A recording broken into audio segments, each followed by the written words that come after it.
Debemos empezar por entender claramente que la comunicación inalámbrica es poco fiable por naturaleza, debido al ruido electromagnético presente en el ambiente. Es mucho más difícil que la comunicación cableada. Incluso si transmitimos un solo bit, debemos codificarlo y empaquetarlo usando un protocolo que al menos nos permita lograr, primero, direccionamiento, segundo, sincronización y tercero, comprobación de errores para verificar si los datos se han corrompido o han llegado correctamente. No podemos mandar los bits pelados, entre comillas, porque en condiciones normales hay una alta probabilidad de corrupción de datos, debido al, como ya dijimos, al ruido electromagnético que hoy por hoy está presente casi en cualquier lugar. Es muy posible que si ocurre un error por interferencia, un 1 lógico llegue como un 0 o un 0 llegue como un 1 lógico. Este es uno de los motivos principales por los cuales debemos empaquetar la información y suministrar algún método para la comprobación de errores. En este tutorial vamos a usar dos tipos de transmisores y receptores. El primer tipo es el que ven ustedes en la lámina. Este par generalmente se vende por separado. El transmisor y el receptor hay que comprarlos aparte. Son transmisores y receptores de bajo costo que funcionan en las frecuencias de 315 MHz y hay otro modelo que funciona en 433 MHz. Usan la modulación ASK para la transmisión y el transmisor puede ser alimentado con un voltaje de hasta 12 voltios. A mayor voltaje de alimentación en el transmisor, entonces se logra una mayor potencia de transmisión y por lo mismo un mayor alcance. El segundo par de módulos que también pueden funcionar en este proyecto y con el código provisto son estos que ustedes ven en la lámina. Estos generalmente se los vende en un kit. Los dos transmisor y receptor vienen juntos. Son muy similares al primer par visto en la lámina anterior, aunque estos son de un costo mucho más bajo. Las características son similares y vienen también en 315 y 433 MHz. Y en este caso también el transmisor puede ser alimentado con un voltaje de hasta 12 voltios para mayor alcance. Fíjense, sin embargo, que una diferencia en el caso de los receptores es que acá el receptor es el módulo de mayor tamaño. En este caso, este receptor viene con 8 pines. Este par es un poco más costoso que el segundo, que este de acá de color amarillo. Y en este kit más económico, el receptor posee solamente 4 pines. Sin embargo, el funcionamiento es prácticamente igual. En el caso del primer ejemplo, de estos 8 pines que posee el receptor, hay varios pines que están repetidos. Así que prácticamente son la misma cosa. Fíjense que en el caso de estos módulos de bajo costo, muchas veces no tenemos el rótulo del pinout impreso en los módulos. Así que es importante que ustedes verifiquen bien el diagrama de pinout de sus módulos antes de realizar las conexiones, porque si ustedes conectan estos módulos al revés, se pueden dañar fácilmente. En el caso del transmisor, por ejemplo, fíjense que tenemos 4 pines de derecha a izquierda, BCC. Este es el pin de entrada de datos, luego tenemos tierra y acá tenemos el pin para la conexión de una antena. En el caso del receptor, fíjense que también tenemos 4 pines, tenemos VCC 5 voltios, tenemos 2 pines de datos que son básicamente la misma señal y tenemos un pin de tierra. La antena, la conexión de la antena es opcional para distancias cortas. Los módulos funcionan bastante bien sin antenas. Sin embargo, para lograr el máximo alcance, ustedes pueden conectar o soldar antenas que básicamente ustedes pueden usar un alambre de entre 15 a 25 centímetros. Acá dice de 10 a 15 centímetros, pero ustedes pueden experimentar con diferentes longitudes. En el caso del primer par de módulos que vimos, el receptor tenía 8 pines, si ustedes recuerdan. Sin embargo, varios de esos pines están repetidos y básicamente ese receptor también cuenta con estas 3 señales básicas. Este es el diagrama de conexiones para las 2 placas Arduino, tanto para el transmisor como para el receptor. Empecemos explicando las conexiones para el transmisor. Fíjense que acá tenemos el cabezal del módulo transmisor conectado a este mini breadboard, el cual tiene 4 señales: tierra o GND, entrada de datos, VCC y la conexión a la antena. Ahora estamos conectando obviamente la tierra, fíjense, a través del cable negro lo estamos conectando a la conexión de tierra en la placa Arduino. La entrada de datos la estamos conectando a través del cable de color celeste a la salida de transmisión serial en la placa Arduino. La entrada de VCC la estamos conectando a través del cable rojo a la salida de VCC de 5 voltios desde la placa Arduino para alimentar el transmisor. No estamos conectando ninguna antena. La conexión de la antena es opcional para distancias cortas. Para distancias largas ustedes deben conectar algún tipo de antena, tal como ya explicamos en las láminas anteriores. Ahora fíjense que para incrementar la potencia de transmisión y por lo tanto el alcance del transmisor, ustedes podrían alimentar esta entrada VCC del transmisor con un voltaje superior a 5 voltios, hasta 12 voltios como máximo. Obviamente ustedes tendrían que proveer otra alimentación de voltaje para este efecto, porque la placa Arduino solamente nos provee 5 voltios. Ahora, aparte de las conexiones al cabezal del transmisor, fíjense que acá tenemos cableado un circuito típico de botón pulsador, cuya salida la estamos leyendo a través de este cable verde por la entrada digital número 4 en el Arduino. Y de la forma en que este botón pulsador está conectado, cuando el pulsador no está presionado, vamos a leer un 1 lógico a través de la entrada digital 4. Y cuando presionamos el pulsador vamos a leer un 0 lógico.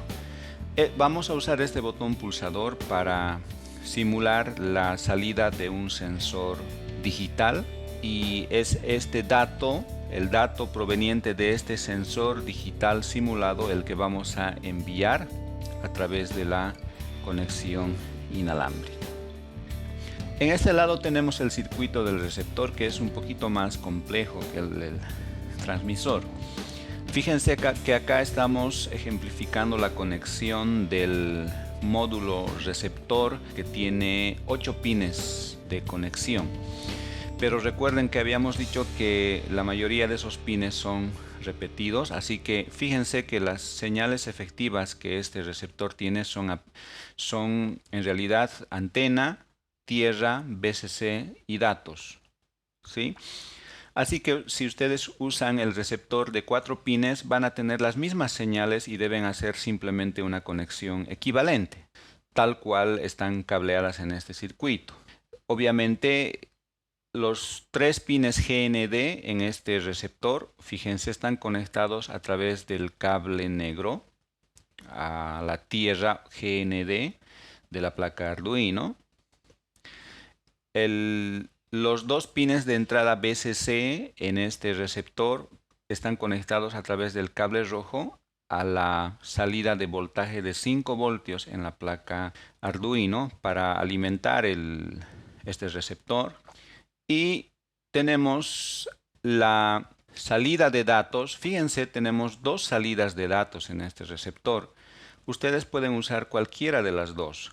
Esta salida de datos la estamos conectando a través del cable celeste a la entrada de recepción serial en la placa Arduino.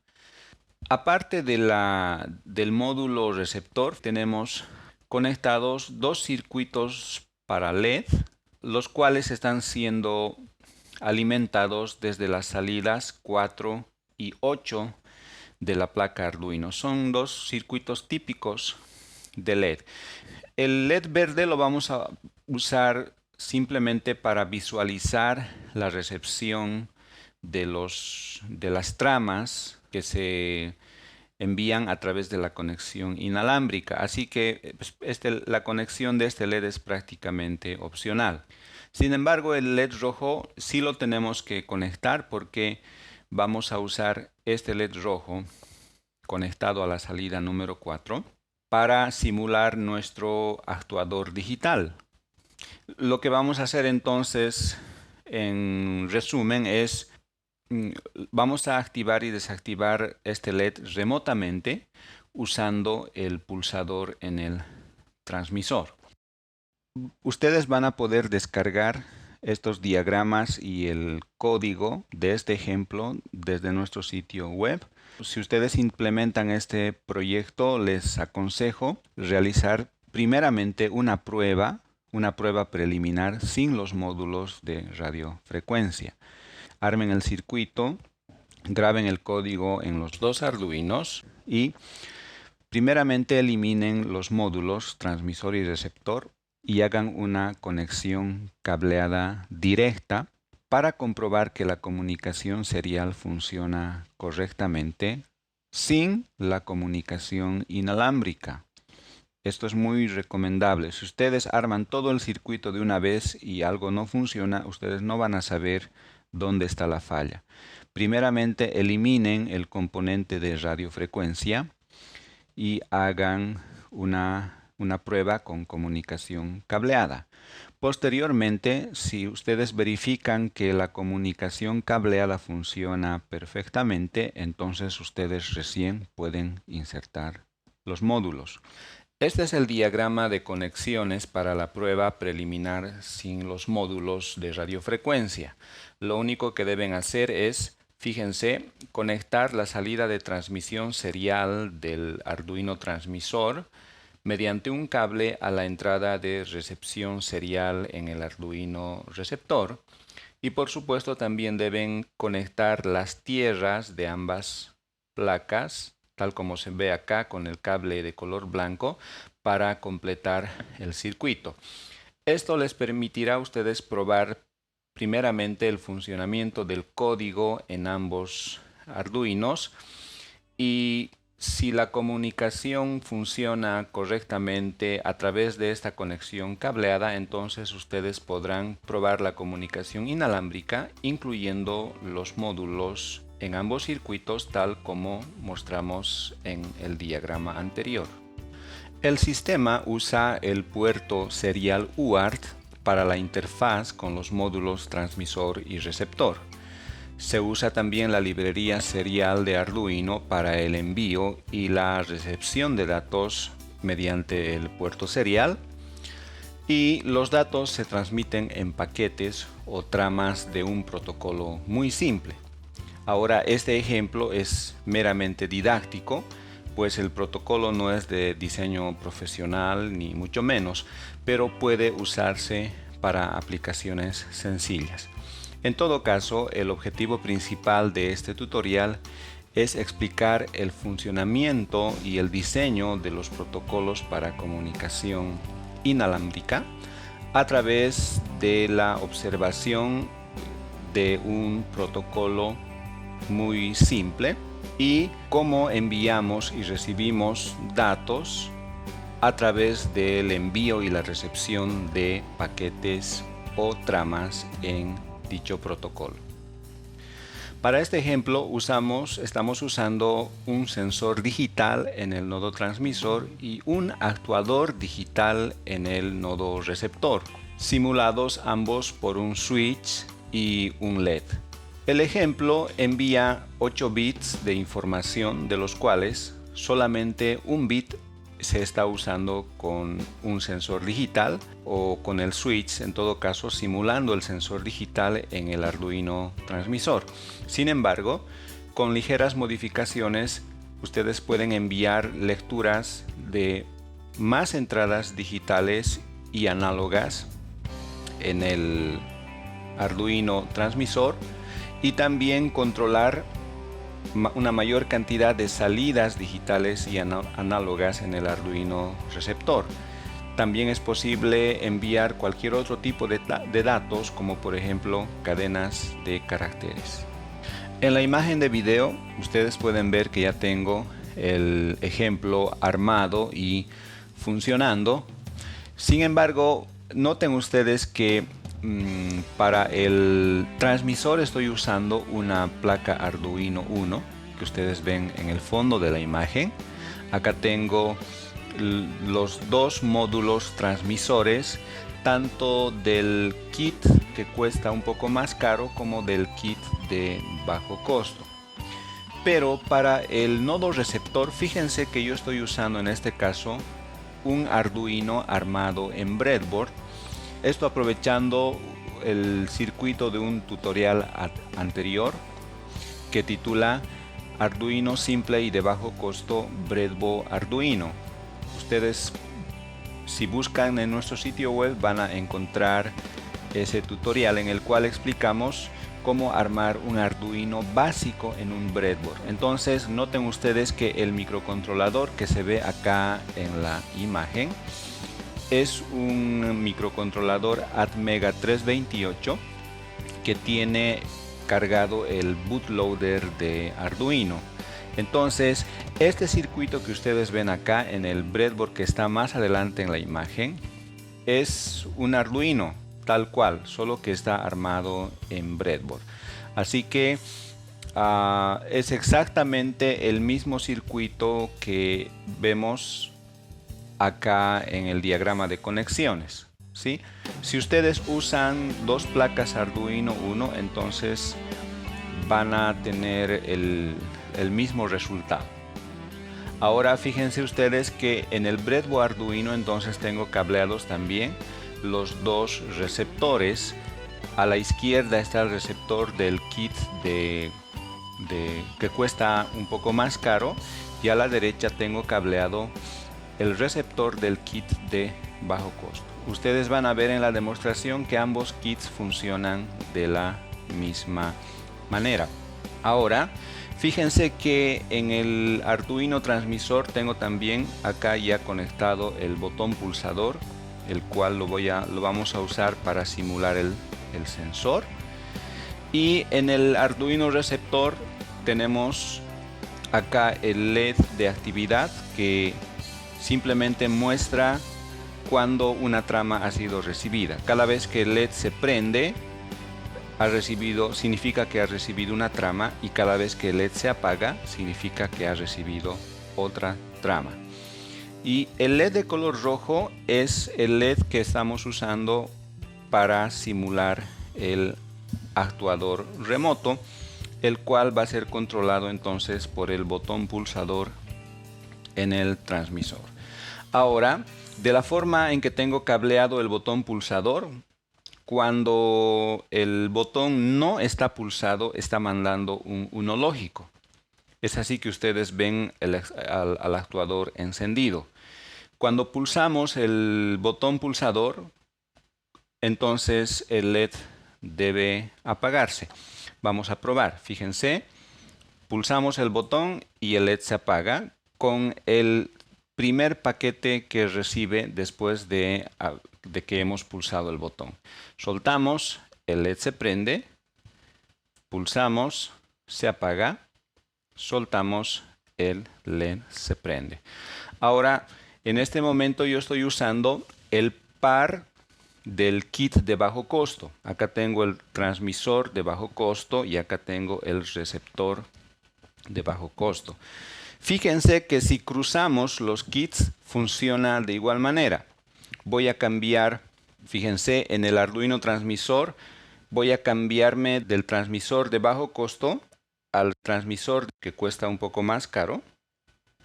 Y fíjense que cruzando los kits, transmisor de alto costo, receptor de bajo costo, el circuito sigue funcionando.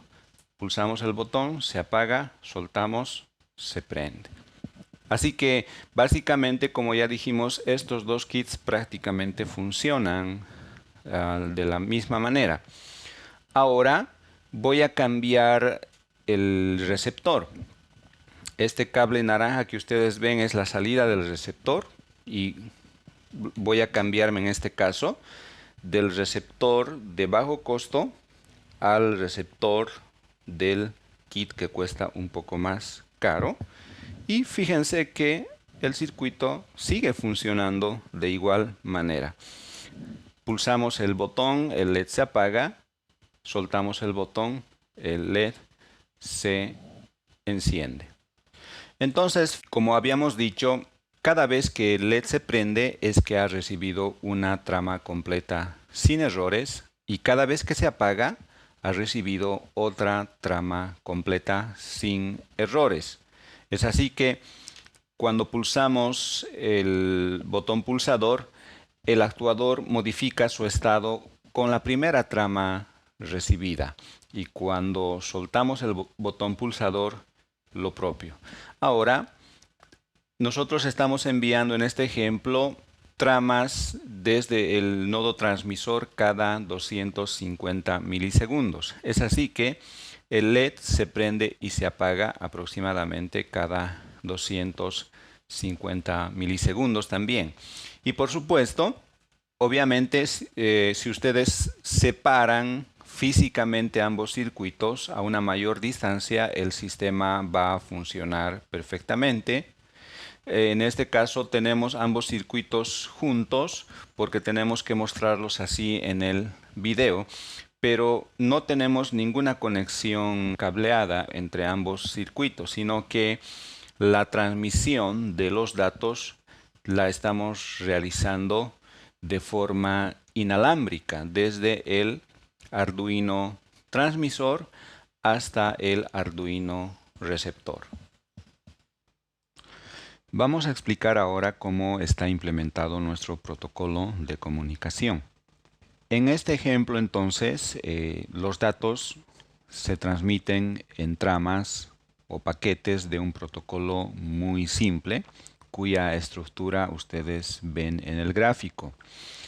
Tenemos entonces para la formación de una trama los siguientes bytes.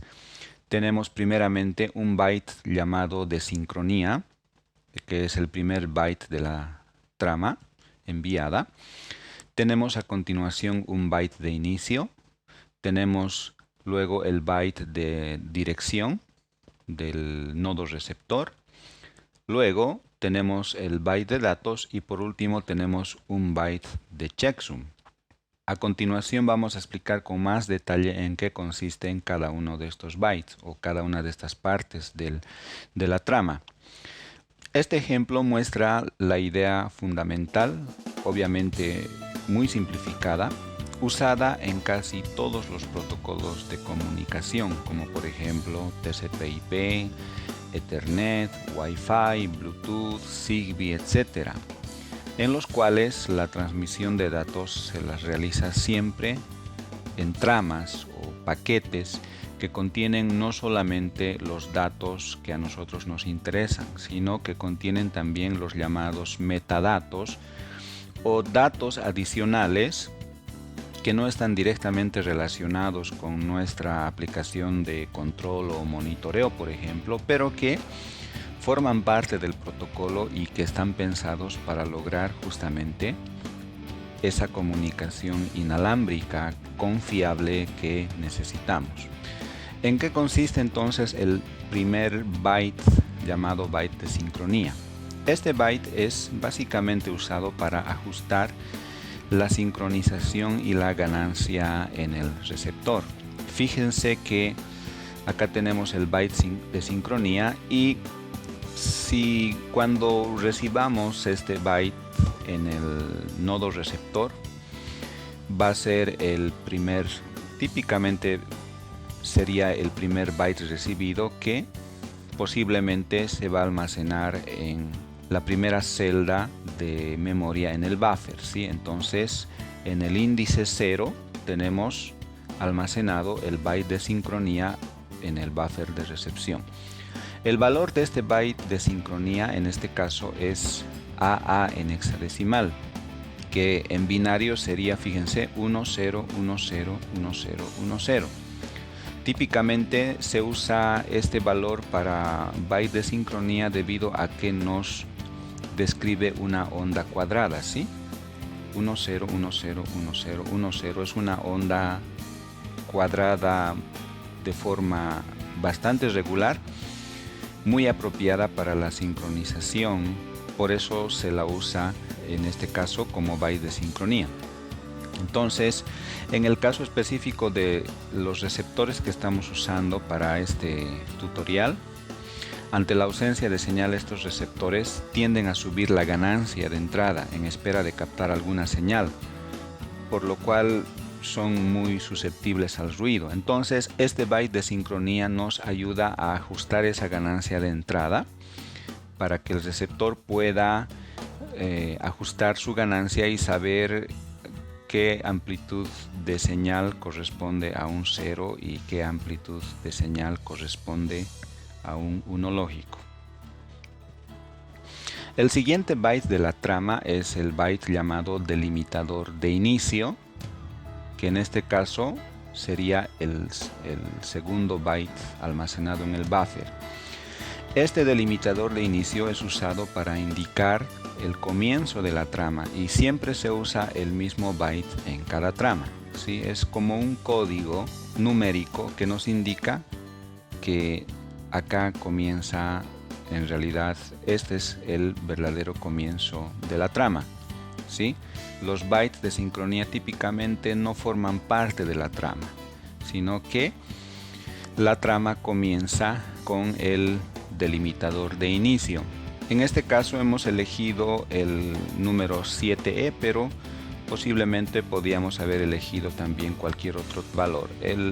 Para este ejemplo, el valor elegido no es de mayor importancia. Luego tenemos el byte de dirección, que corresponde con la dirección del nodo receptor al cual va dirigida la trama. Entonces, cuando enviamos la trama, en este byte de dirección nosotros debemos insertar la dirección del nodo receptor. El receptor entonces compara la dirección contenida en la trama que acaba de recibir con la suya para saber si el paquete está dirigido a él. Si esta dirección contenida en la trama corresponde con su dirección, entonces sabe que la trama estaba dirigida a él. Si esta dirección no corresponde con la suya, entonces sabe que esa trama estaba dirigida a otro nodo y típicamente va a desechar la trama recibida porque no estaba dirigida a él, ¿sí? Esto permite comunicarse inequívocamente con varios nodos en una red en estrella. Por ejemplo, ustedes podrían tener un nodo transmisor y más de un nodo receptor con diferente dirección. Entonces, ustedes simplemente insertan acá la dirección del nodo al cual ustedes quieren enviar la trama y esa trama va a ser interpretada solo por ese nodo. Acá en nuestro byte de dirección estamos usando el 11 en hexadecimal, pero ustedes también pueden usar cualquier dirección entre 00 y FF. Luego tenemos el byte de datos, que viene después del byte de dirección. Y este byte de datos contiene la información que sí es pertinente a nuestra aplicación. Por ejemplo, en este byte de datos estaremos enviando datos de censado o de control para nuestra aplicación. Ahora, en este ejemplo, solo mandamos un byte por simplicidad. Pero es posible mandar múltiples bytes de información con mínimas modificaciones en el código. Entonces, si ustedes quisieran mandar más de un byte, simplemente deben insertar en esta parte todos los bytes que ustedes quieran mandar en la trama. Por último, tenemos el byte de checksum o de suma de comprobación, el cual se usa para verificar la integridad de los paquetes recibidos. Tenemos una fórmula para el cálculo del checksum, ¿sí? Y en este caso es la siguiente. El checksum va a ser igual al byte de dirección más el byte de datos. Entonces, para hallar el valor del checksum, simplemente hacemos una suma aritmética binaria del byte de dirección más el byte de datos, y ese es el checksum. Típicamente el transmisor, al enviar el paquete, va a calcular este checksum sumando estos dos bytes, y ese valor lo va a insertar acá. Es como un código de verificación para esta trama. En el otro lado de la comunicación, el receptor hará lo mismo, ¿sí? Agarrará el byte de dirección y datos y calculará su propio checksum, el cual luego lo compara con el checksum enviado en la trama. Si ambos coinciden, eso nos da un mayor grado de certeza de que los datos no se han corrompido.